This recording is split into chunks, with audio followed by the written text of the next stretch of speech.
Hello and welcome to Center for Victory's podcast of Your Best Day Yet. At Center for Victory, we're here to help unlock, reinforce, and enrich relationships through personal and professional development. I'm Eric Guy, Chief Victory Officer here at the Center for Victory. With us today, a good friend of mine, Zed Williamson,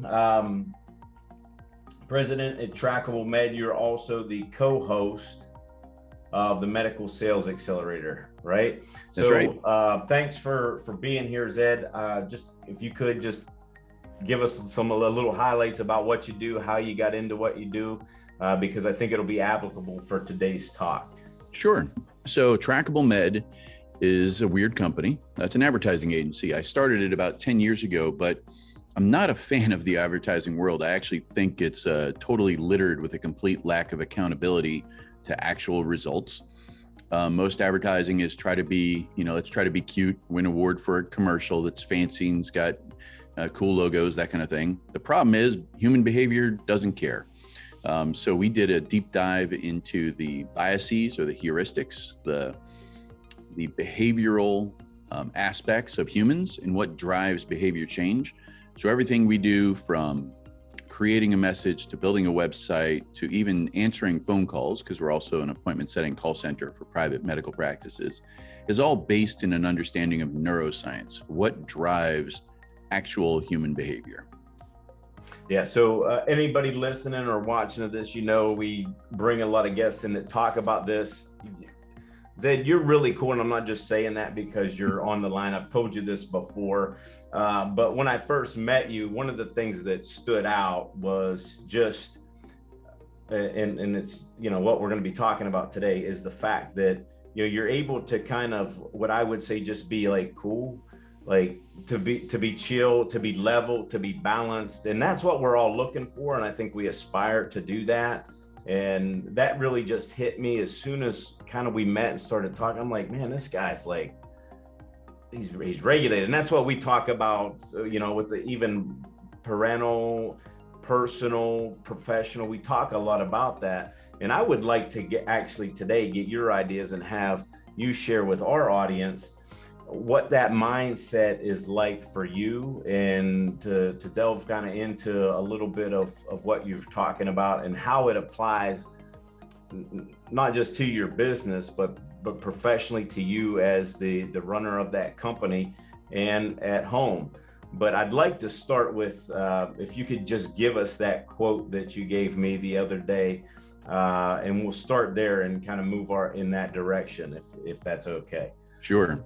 So in our office, I like to do things that make the eyes roll of our team members. So maybe I'm skipping down the hall or whatever it is, but sometimes I'll hear someone talk about something they're frustrated with. And the thing that I'm caught saying pretty often is I'll ask, and I'll point towards a window, hey, do you think out there a leaf fell from a tree? They go, well, sure. And so I'll ask, well, did that really tick you off? And of course, they'll look surprised and go, well, no.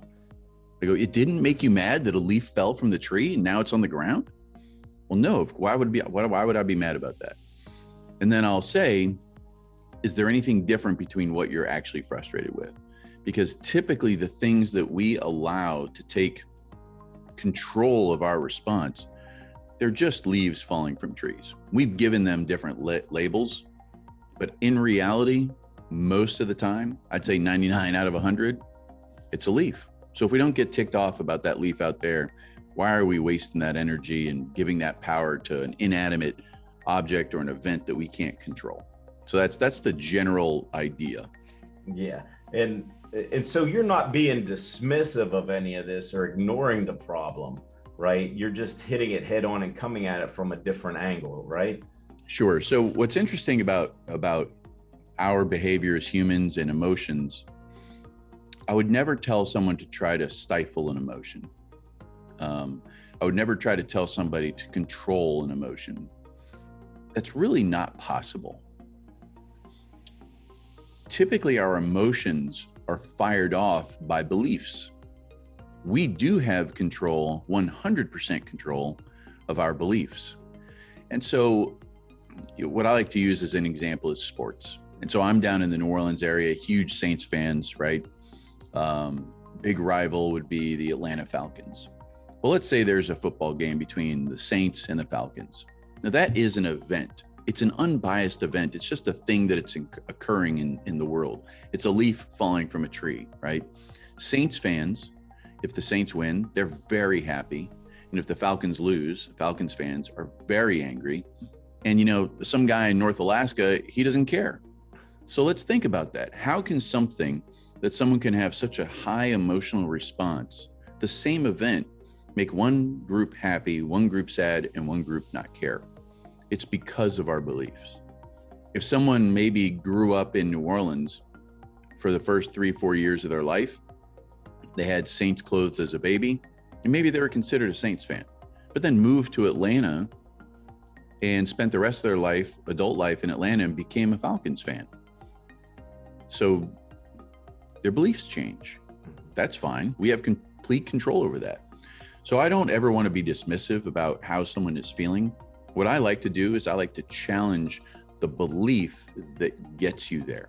And we can do that to ourselves all day long. We can say, okay, why am I angry? And what it really comes down to is survival. Now that may sound strange, but our brains are pretty old, right? We're working with some old software. Mm-hmm. So millions of years ago, that fight, flee, search for food, and procreate response really determined whether our species, survived or not. Right. We don't have different brains really. So when grandma pulls in front of you on First Street, sometimes you treat it like a saber-toothed tiger. What do you believe that made that happen? Do you believe that she was plotting her entire day? She's sitting there knitting a blanket going, I can't wait until Mark comes around the corner and I'll pull in going 4 miles an hour under the speed limit. That's not what she's doing. She didn't see you. You've never made that mistake. Really? I bet you have. And so I think that's the important part, is we should realize that we have control over our beliefs. Our beliefs have control over our emotions. And I personally never want to give that power to the outside world. Right. Why let the outside world or another person's behavior determine how I'm going to believe the day is today? Yeah. So can you dive a little bit more into that? Because you've studied biases and things of this nature for years. I mean, I would consider you an expert, and what you do is very niche, very cool. But you have said that we're built for shortcuts.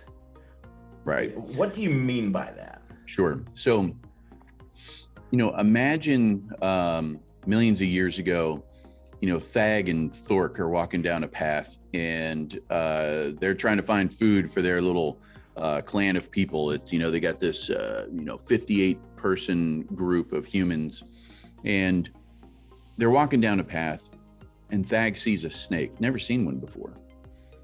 And he goes, well, that might be easier than fishing. So he reaches down and grabs it. Snake rears back, bites him, he dies. Whatever I said the other guy's name, witnesses that and says, okay, snakes equal bad. They learn it immediately. And so that's negativity bias.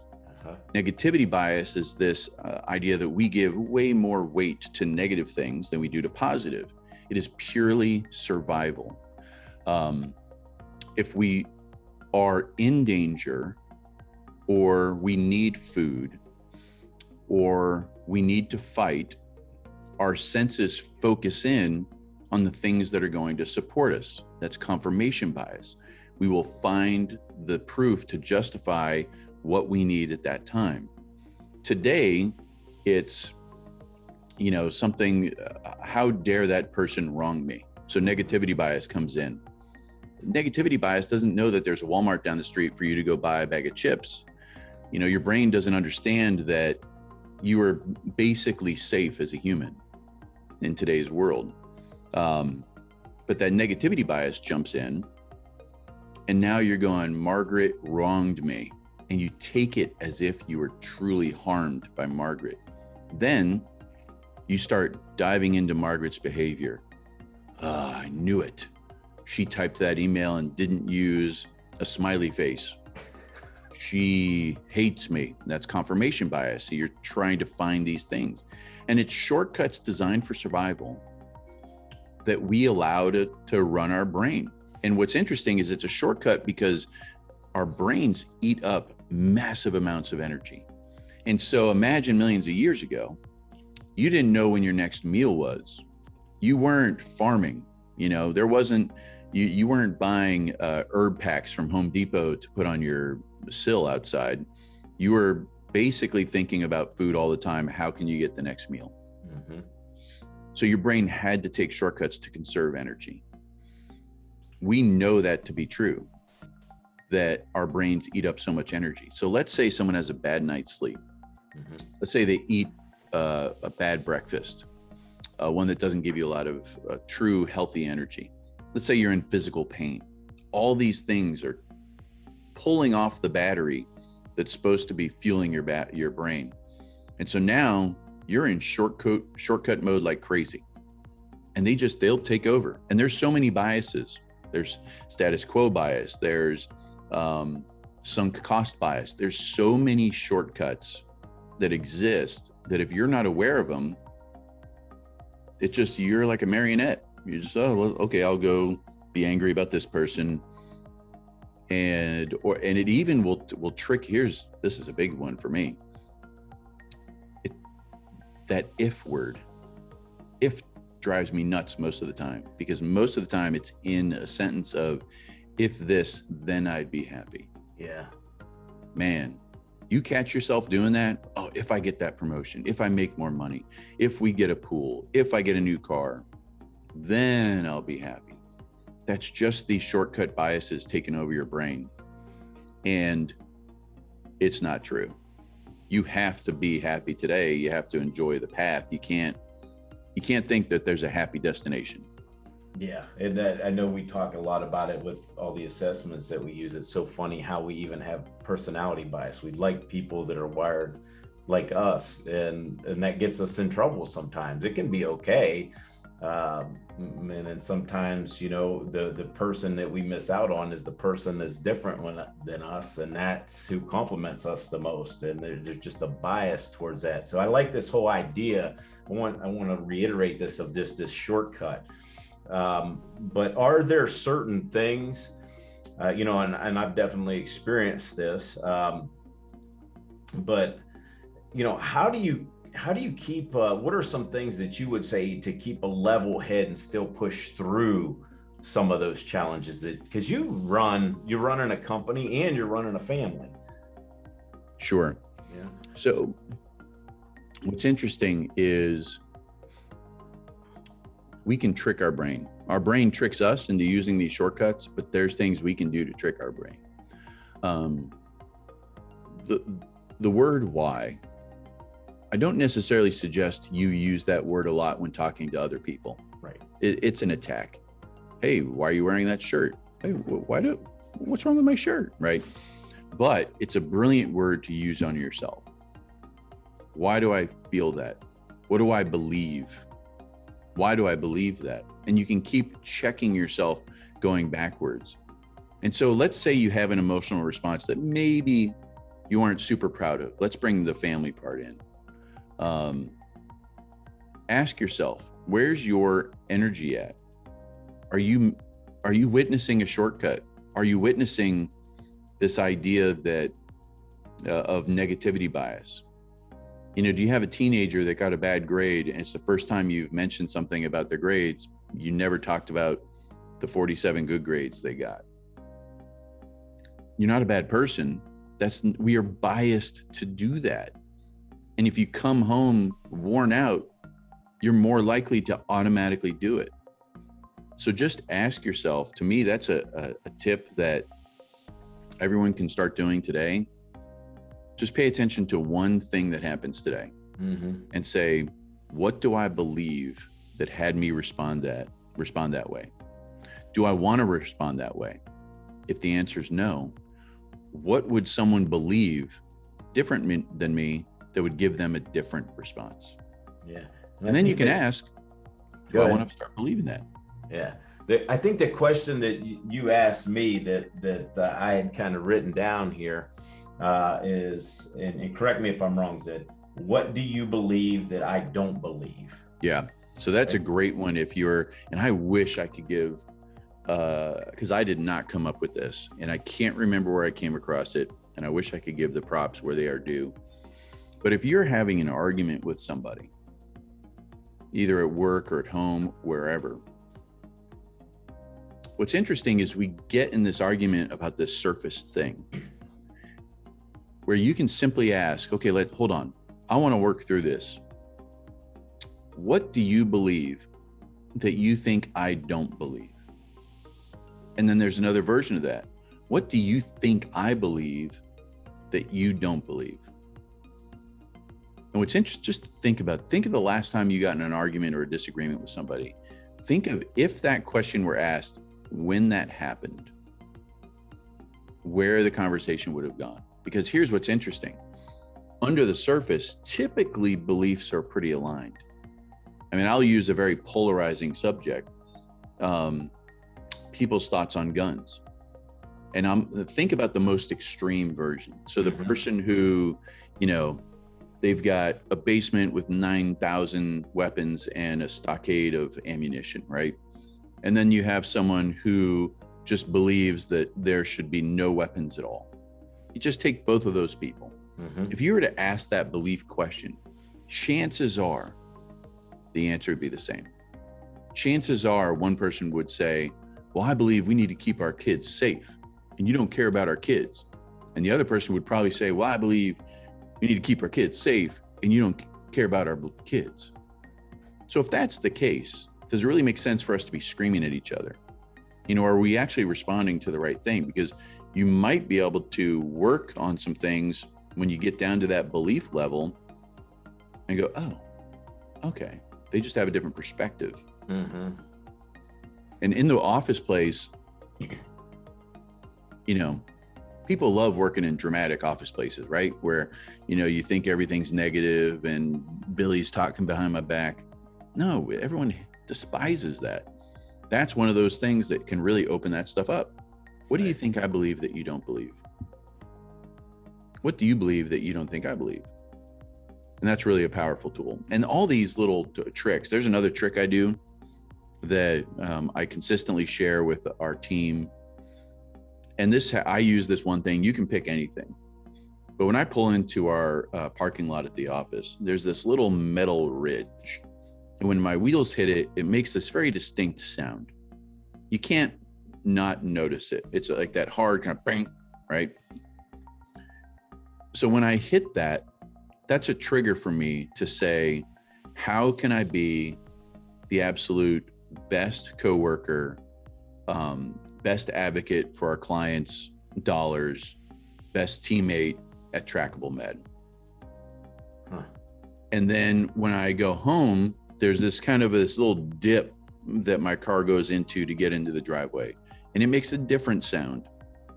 And when I hit that one, it's a trigger for me to say, how can I be the best husband, the best father, the best person for the family? And that helps a lot, because how many times do we, we're reacting at 7 p.m. on a Tuesday to our family. Really, it's about something that happened at 3 p.m. at the office. And that little trigger, you can use it. You can do whatever you want. It could be the sound of your door opening. It could be the feel of the key going into the keyhole, whatever it is, just something to just make it go like, oh, okay, let me shift. So you have, if I were to sum that up, you have a cool switch. That's right. It's a cool switch. Yep. That's Absolutely. Wonderful. Anything else you'd like to add, Zed? This has been fantastic. I mean, you could just take notes on all these little points, and I'd love to have you back on at some time to continue to talk about this, because it's so fascinating. But what you did, and I think what will be extremely helpful, as we talk about this a lot, but you've provided some of the practical application for this, and I really appreciate that. So any other further tips or things that you'd like to say? Well, I think what you just said is really important, because there's so much information out there. There's so much knowledge available to us. And sometimes we can get lost, and you'll hear groups of people talk about, well, I've read this book, read this book. And knowledge is awesome, but it is total garbage without taking action. And so, podcasts are an amazing way for people to get access to information. But what I would do is really simplify it, pick one thing and just try it. And just stick with it. Don't wait, just do it now. Believe you're the person that does that today. As opposed, I was joking with a coworker because she was talking about how she's making her husband go on a diet on Monday. And saying, well, you're already framing this as a really negative thing, right? Let's wait, because it's going to be horrible. Yeah. And then I'm going to put you in food jail, right? If you just decide today that you're the type of person that does this, just start doing it. If you don't read books and you want to read books, just be the person that reads books and then take action on it. Yeah. But if anyone ever wants to reach out and chat, always feel free to, you can track me down on LinkedIn, Zed Williamson, and I'm pretty easy to find there. Shoot me a note. As long as you're not trying to, sell a bunch of plastic goods from China or India, I'll gladly accept. But yeah, I really appreciate you having me on. Yeah, this was fascinating just because you took it to a new level and made it more practical for folks. So I really appreciate it, Zed. Hopefully we can have you back on. Lots of good information. That's all for today, folks. Really appreciate you watching, tuning in, listening. Just make sure you go down, leave the video leave a comment down in the sections below. Tell us what else you might like to see from Mr. Zed, and maybe we can have him back on to go down deeper into some of these topics. So again, appreciate you being on here, Zed. You can find us at centerforvictory.com. And just remember, as we end, wherever you're at, whatever you're doing, make this your best day yet. We'll see you again.